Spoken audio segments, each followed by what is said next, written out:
한 인터넷 커뮤니티에 올라온 게시물입니다. 노라는 영문에 오를 이렇게 일본기로 표현을 했고요. 그 아래에는 보이콧 재팬, 가지 않습니다, 사지 않습니다라는 문구가 적혀 있습니다. 한 누리꾼은 일본 기업 90여 개 목록을 쭉 나열하며 불매운동 대상으로 지목했고요. 사전에 계획한 일본 여행을 취소했다는 이른바 인증샷도 올라오고 있습니다.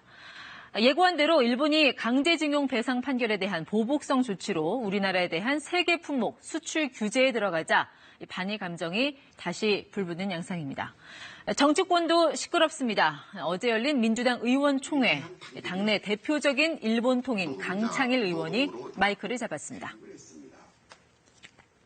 아베 정권은 좀 강경하고 치졸합니다. 정치 논리를 경제 이 문제로 확산시켰습니다.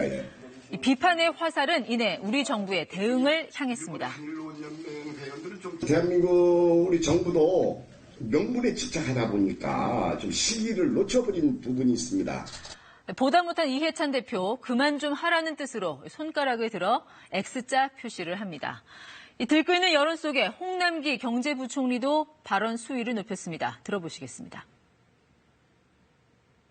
한국 정부가 그런 일본의 일방적인 조치에 대해서 가만히 있지는 않을 것입니다. 그건 당연히 상응하는 대응을 할 것입니다.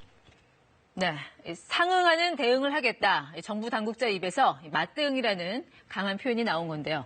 입장이 강경해진 건 일본이 규제 품목을 지금보다 더 확대할 수 있다는 우려에서입니다.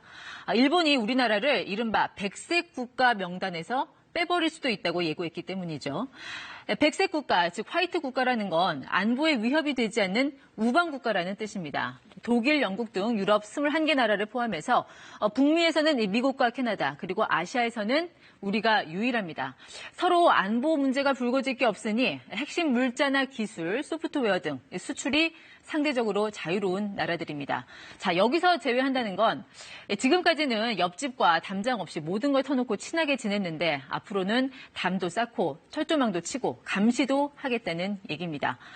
그러니까 조금이라도 안보에 영향이 있겠다 싶은 건 어느 것도 쉽게 수출하지 않겠다는 것이죠. 일본이 맘먹고 안보상 위험하다는 꼬리표를 붙이면 우리나라는 해당 물품을 수입하는 게 어렵게 됩니다. 재계는 비상이 걸렸습니다. 삼성전자 이재용 부회장, LG 구광모 회장 등은 제1동포 3세 기업인인 손정의 소프트뱅크 회장을 만났습니다. 민감한 한일 관계를 의식한 듯 손 회장은 말을 아꼈습니다. What can companies like SoftBank and Samsung can do to help recover the relations? I don't know the politics. 이렇게 재계가 다급해진 건 부품의 상당량을 일본산에 의존하기 때문입니다. 특히 삼성전자와 SK하이닉스가 쓰는 고품질 부품은 거의 일본산입니다. 지금 출시가 연기되고 있는 이 삼성 갤럭시 폴드 휘어지는 화면이 핵심이죠. 이 갤럭시 폴드 화면에 쓰려고 했던 폴리이미드란 필름은 100% 일본산을 씁니다. 극단적으로 말해서 이 재료들이 다 떨어졌다고 가정하면 삼성도 SK도 이 반도체랑 접는 스마트폰을 만들지 못할 수도 있습니다. 부품을 다른 데서 사오면 되지 않냐 하지만 반도체가 워낙 초정밀성이 요구되는 공정이라 갑자기 대체품 투입하기가 쉽지 않습니다. 어제부터 규제에 들어간 이들 세 가지 품목, 재고가 한 두세 달치 정도 있긴 합니다만 안심이 되는 양은 아닙니다. 90일 정도 걸리는 심사를 통해서 건건이 이 수출을 허가하겠다는데 실제 그 절차를 얼마나 까다롭게 할지 모르는 상태에선 불안한 양입니다. 일본 요미우리 신문은 한국의 반도체 생산이 8월에 중단될 수 있다고도 보도했습니다.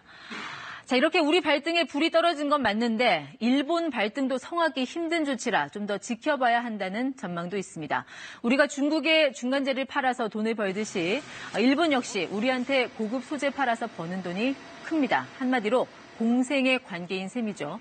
실리를 따졌을 때 일본도 오래 끌 수 있는 조치는 아니라는 기대 섞인 관측이 나오는 이유입니다.